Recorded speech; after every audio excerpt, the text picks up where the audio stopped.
Hi all, Ajmal Valiyakath. ഓർമ്മയുണ്ടാവുക, അതല്ലെങ്കിൽ പഠിച്ച കാര്യങ്ങൾ ഓർമ്മിച്ച് വെക്കുക എന്നുള്ളത് വളരെ ഇമ്പോർട്ടൻ്റ് ആയിട്ടുള്ള കാര്യമാണ്. അതുകൊണ്ട് തന്നെയാണ് ഒരുപക്ഷെ ചവനപ്രാവശ്യം ഏറ്റവും കൂടുതൽ കഴിച്ചിട്ടുള്ള ഒരു ജനവിഭാഗം മലയാളികളായിരിക്കും, അല്ലേ? ചെറുപ്പം മുതലേ നമ്മുടെ സ്കൂൾ കാലഘട്ടം മുതൽ തന്നെ നമുക്ക് ഈ സംഭവം ഓർമ്മയുണ്ടാവുക എന്നുള്ളത് ഇമ്പോർട്ടൻ്റ് ആയിട്ട് നമ്മൾ കൺസിഡർ ചെയ്യുന്നുണ്ട്. അത് ഇമ്പോർട്ടൻ്റ് തന്നെയാണ് താനും. അപ്പോൾ ഇതിലെ നമ്മൾ ഇന്ന് സംസാരിക്കാൻ പോകുന്നത് ഒരു 6 ടിപ്സാണ്.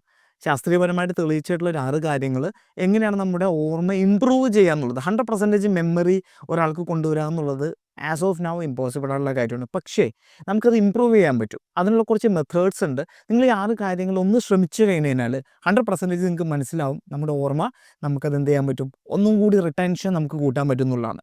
അതിലാദ്യം മനസ്സിലാക്കേണ്ട ഒരു കാര്യം, നിങ്ങൾ ഒരു പക്ഷേ ലേണിംഗ് കർവ് എന്ന് കേട്ടിട്ടുണ്ടാവും. പഠിക്കേണ്ട ഒരു കർവ് ഉണ്ട്, ഒരു മെത്തേഡ് ഉണ്ട്. സിമിലർലി ഒരു ഫോർഗെറ്റിംഗ് കർവും ഉണ്ട്. സോ ഫോർഗെറ്റിംഗ് കർവ് എന്ന് പറഞ്ഞു കഴിഞ്ഞാൽ നമ്മളൊരു കാര്യം ഇപ്പോൾ പഠിച്ചെന്ന് വിചാരിച്ചോ, ഒരു ദിവസത്തിനുള്ളിൽ നമ്മളത് റിവേഴ്സ് ചെയ്തിട്ടില്ലെങ്കിൽ, അതിനെക്കുറിച്ചൊന്ന് പഠിച്ചിട്ടില്ലെങ്കിൽ ഏകദേശം 20% അവിടെ നഷ്ടമാവും. അതിനെക്കുറിച്ചുള്ള അറിവ് 20% പോകും. നമ്മളൊരു 3 ദിവസം ആവണമെങ്കിൽ നമ്മൾ ആ പഠിച്ച കാര്യങ്ങളുടെ 60% മാത്രമേ നമ്മുടെ മെമ്മറിയിൽ ഉണ്ടാവുള്ളൂ. നമ്മളിപ്പോൾ ഒരു ട്രെയിനിങ്ങിന് പോയി, നമ്മളിപ്പോൾ ഒരു വർക്ക്ഷോപ്പിന് പോയി, നമ്മളവിടെ പഠിച്ച കാര്യങ്ങൾ നമ്മൾ ആ സമയത്ത് നല്ല ഉഷാറായിട്ട് നമുക്ക് കേൾക്കും. അതിനുശേഷം 3 ദിവസത്തിനുള്ളിൽ അത് റിവൈസ് ചെയ്തിട്ടില്ലെങ്കിൽ ഏകദേശം 60% മാത്രമേ നമ്മുടെ മെമ്മറിയിൽ അത് തങ്ങി നിൽക്കുള്ളൂ, ബാക്കിയുള്ളത് പോകും. ഇതാണ് ഒന്നാമത്തെ പോയിന്റ്. സോ ഇത് നമ്മുടെ മനസ്സിൽ വെച്ചുകൊണ്ടിട്ടായിരിക്കണം നമ്മൾ മുമ്പിലുള്ള ടിപ്സ് മനസ്സിലാക്കാൻ വേണ്ടി. അതിൽ ഒന്നാമത്തെ കാര്യം എന്താണെന്ന് വെച്ച് കഴിഞ്ഞാൽ, നമുക്ക് എന്ത് വേണമെന്നുണ്ടെങ്കിലും what's in it for me എന്ന് പറയുന്ന സംഭവമുണ്ട്. So what's in it for me എന്ന് പറഞ്ഞു കഴിഞ്ഞാൽ, നമ്മളൊരു കാര്യം ചെയ്യണമെന്നുണ്ടെങ്കിൽ നമുക്ക് മനസ്സിൽ ആദ്യം തോന്നണം അതിലൂടെ എനിക്ക് എന്ത് നേടാൻ പറ്റും എന്നുള്ളത്. സോ നിങ്ങളോടിപ്പോൾ പറയുകയാണ്, ഞാൻ നിങ്ങൾക്കൊരു 15 പേര് തരാം. ഓക്കെ, ഈ 15 പേരും നിങ്ങൾ കാണാതെ വള്ളി പുള്ളി തെറ്റാതെ പഠിച്ച് വെക്കുകയാണെങ്കിൽ 5 ദിവസം കഴിഞ്ഞ് കഴിഞ്ഞാൽ നിങ്ങൾക്ക് 1,00,000 രൂപ തരും എന്ന് ഞാൻ പറഞ്ഞു കഴിഞ്ഞാൽ, തൽക്കാലം പറയുന്നില്ല, അങ്ങനെ പറഞ്ഞു കഴിഞ്ഞാൽ നിങ്ങൾ ഉറപ്പായിട്ട് എന്ത് ചെയ്യും, ഈ 15 പേരും കാണാപ്പാട് എങ്ങനെയെങ്കിലും പഠിച്ചു വെക്കാൻ നോക്കും. കാരണം എന്താ, ദർ ഇസ് എ പൊട്ടൻഷ്യൽ, അല്ലേ? നമുക്കൊരു ഏണിങ് അതിലൂടെ ഉണ്ടാക്കാൻ പറ്റും എന്നുള്ളൊരു വിശ്വാസമുണ്ട്. മോണിറ്റൈസ് ആകാം, ചില ആളുകൾക്ക് മനഃശാന്തി ആകാം, what ever it is. So ഇതേ സംഭവം തന്നെയാണ് നമ്മളിതിൽ അപ്ലൈ ചെയ്യേണ്ടത്. ലേണിംഗ് എന്ന് പറഞ്ഞു കഴിഞ്ഞാൽ ആധുനിക കാലഘട്ടത്തിൽ it is earning.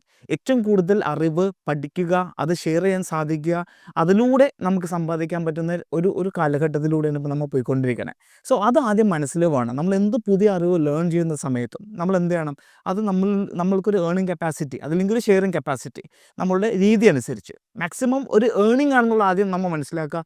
Learning is earning. ലേണിങ്ങിലൂടെ നമുക്ക് ഒരുപാട് കാര്യങ്ങൾ സമ്പാദിക്കാൻ പറ്റും, പൈസയിലൂടെ ആണെങ്കിലും എക്സ്പീരിയൻസിലൂടെ ആണെങ്കിലും. സോ ആ ഒരു കോൺസെപ്റ്റിലായിരിക്കണം നമ്മൾ എപ്പോഴും പുതിയൊരു സംഭവത്തെ കാണേണ്ടത്. അതാണ് ഒന്നാമത്തെ കാര്യം.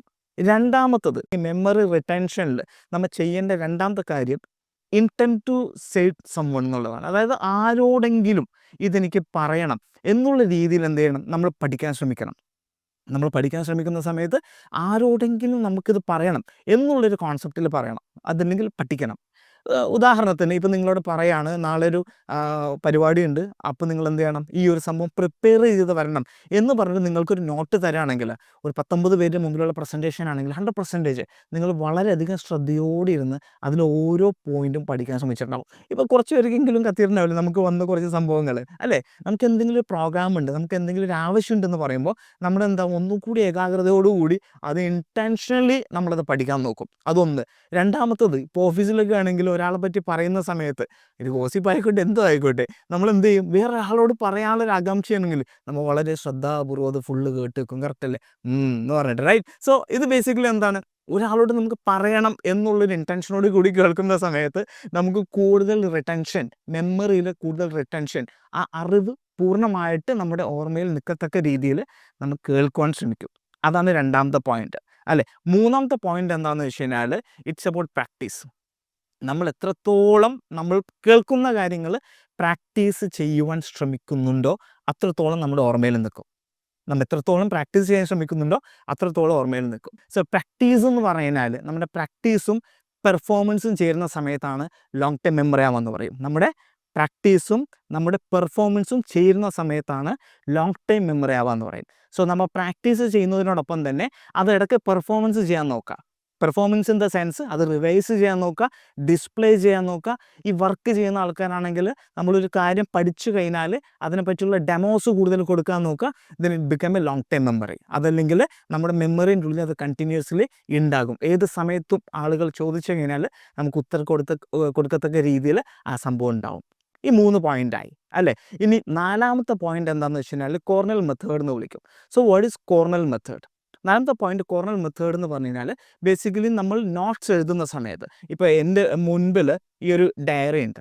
ഈ ഡയറിയിൽ ഞാൻ ഇപ്പോൾ എന്തെങ്കിലും നോട്ട്സ് എഴുതുന്ന സമയത്ത് ലെഫ്റ്റ് സൈഡിൽ ഞാൻ എൻ്റെ പോയിൻറ്റ്സ്, പറയുന്ന ആളുകൾ എന്താണോ പറയുന്നത് അതിൻ്റെ പോയിൻറ്റ്സ് അവർ പറയുന്ന രീതിയിൽ എഴുതി വെച്ചെന്ന് വിചാരിച്ചോ. അതേ പേജിൽ തന്നെ റൈറ്റ് സൈഡിൽ ഒരു ഭാഗത്ത് എന്ത് ചെയ്യണം? അതിനെ സമ്മറൈസ് ചെയ്യണം. അതായത് എന്ത് വിഷയം നിങ്ങൾക്ക് കിട്ടിക്കഴിഞ്ഞാലും നിങ്ങൾക്ക് കിട്ടുന്നതിനോടൊപ്പം നിങ്ങളുടെ സ്വന്തം ഒരു ലാംഗ്വേജ് ഉണ്ടാവും. ഇംഗ്ലീഷ്, അറബി, മലയാളം, ഹിന്ദി അങ്ങനെയല്ല ഉദ്ദേശിച്ച് നിങ്ങൾ സ്ഥിരമായിട്ട് ഉപയോഗിക്കുന്ന ഒരു ലാംഗ്വേജ് ഉണ്ടാവും. ആ ഒരു ലാംഗ്വേജിൽ, ആ ഒരു മെത്തേഡിൽ എന്ത് ചെയ്യണം? ആ പറഞ്ഞ കാര്യങ്ങൾ, അറിഞ്ഞ കാര്യങ്ങൾ നിങ്ങൾ എന്ത് ചെയ്യണം? റിവേഴ്സ് ചെയ്തിട്ട് റൈറ്റ് സൈഡിൽ എഴുതണം. ഇത് ആക്ച്വലി നിങ്ങളുടെ റിട്ടൻഷൻ കൂടും. കാരണം നമ്മളൊരു അറിവ് കിട്ടുന്നതും അറിവ് കറക്റ്റായി മനസ്സിലാക്കി അതിൻ്റെ സമ്മറി ചെയ്യുന്ന സമയത്ത് നമ്മുടെ എന്താവും? ബ്രെയിൻ ഒന്നും കൂടി ഇതിനെ അനലൈസ് ചെയ്യും, അതിന് ഡീപ്പ് മെമ്മറിയിലേക്ക് പോകും. ഓക്കെ. ഇനി അടുത്ത ഓപ്ഷൻ എന്താണെന്ന് വെച്ച് കഴിഞ്ഞാൽ ആക്രോണിംസ് ആണ്. സോ ആക്രോണിംസ് ഞാൻ ലാസ്റ്റ് പറയാൻ വേണ്ടി മാറ്റി വെച്ചേക്കുകയാണ്. അതിന് മുൻപ് ഒരു പോയിന്റ് കൂടി പറഞ്ഞ ശേഷം ആക്രോണിംസിലേക്ക് പോകാം. അത് ഇമ്പോർട്ടൻ്റ് ആയതുകൊണ്ട്.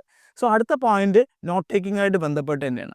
നമ്മൾ നോട്ട് എടുക്കുക എന്ന് പറയില്ലേ, ഇപ്പോഴും ട്രെയിനിങ്സിനൊക്കെ ചില ആൾക്കാർ പോകുന്ന സമയത്ത് നോട്ട് എടുക്കാൻ ഭയങ്കര മടിയാണ്. അവരിരിക്കും ഒന്നും വേണ്ട, എനിക്ക് എല്ലാം അറിയാം, എല്ലാം സെറ്റാണെന്ന് പറയാം അല്ലേ. ചില സ്കൂളുകളിലാണെങ്കിലും കോളേജുകളിലാണെങ്കിലും ആളുകൾക്ക് നോട്ട് എടുക്കാൻ മടിയാണ്.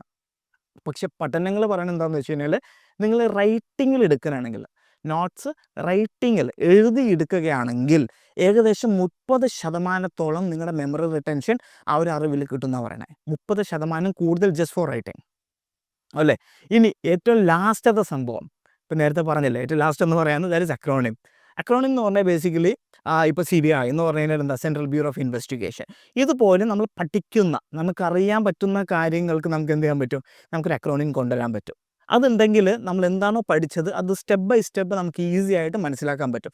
സ്പെഷ്യലി വർക്ക് ചെയ്യുന്ന ആളുകൾക്ക് എന്തെങ്കിലും ഒരു പുതിയ പ്രൊഡക്ട്സോ കാര്യങ്ങളോ വരുന്ന സമയത്ത് അതിൻ്റെ 5 ഫീച്ചേഴ്സ് ഉണ്ടാവും അല്ലേ, 5 USPs ഉണ്ടാവും. എന്ത് പ്രൊഡക്റ്റും ആയിക്കോട്ടെ, അത് പ്രോപ്പർലി ഒരു അക്രോണിമിലേക്ക് കൊണ്ടുവരാനാണെങ്കിൽ നമ്മളൊരു ഡെമോ കൊടുക്കുന്ന സമയത്ത് ഇറ്റ് ഈസ് മച്ച് ഈസിയർ അല്ലേ.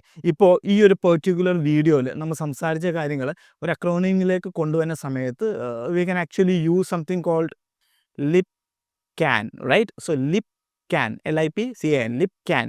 അതായത് ലേണിങ്ങിനെ കുറിച്ച് അതിനെ സംസാരിച്ചു, ഇൻറ്റൻഷൻ ടു സേ സംവണിനെ കുറിച്ച് സംസാരിച്ചു, അതിനുശേഷം നമ്മൾ പെർഫോമൻസിനെ കുറിച്ചും പ്രാക്ടീസിനെ കുറിച്ച് സംസാരിച്ചു, which is P, right. C എന്ന് പറയുന്ന സമയത്ത് കോർണൽ മെത്തേഡിനെ കുറിച്ച് സംസാരിച്ചു, അതിനുശേഷം അക്രോണിമിനെ കുറിച്ച് സംസാരിച്ച്, and we talked about note taking. So lip can അല്ലേ. ഈ ഒരു മെത്തേഡ് അക്രോണിം എന്നാണ് വിളിക്കുക. ഇത് നമ്മുടെ മനസ്സിൽ വെക്കുകയാണെങ്കിൽ it is much easier to analyse things. So നമ്മളൊരു ട്രെയിനിങ്ങിന് പോകുമ്പോൾ, ഒരു വർക്ക്ഷോപ്പിന് പോകുമ്പോൾ, ഒരു ക്ലാസ് റൂമിൽ പോകുന്ന സമയത്ത് നമുക്ക് പറയുന്ന കാര്യങ്ങൾ മെമ്മറിയിൽ നമുക്ക് വേണമെന്നുണ്ടെങ്കിൽ, ഞാൻ ഫസ്റ്റത്തെ പോയിന്റിലേക്ക് പിന്നെയും പോവാണ്. ആദ്യം മനസ്സിലാക്കുക there is something called forgetting curve.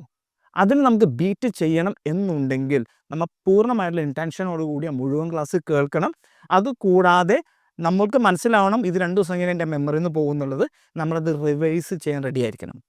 Alright. So that's about this video.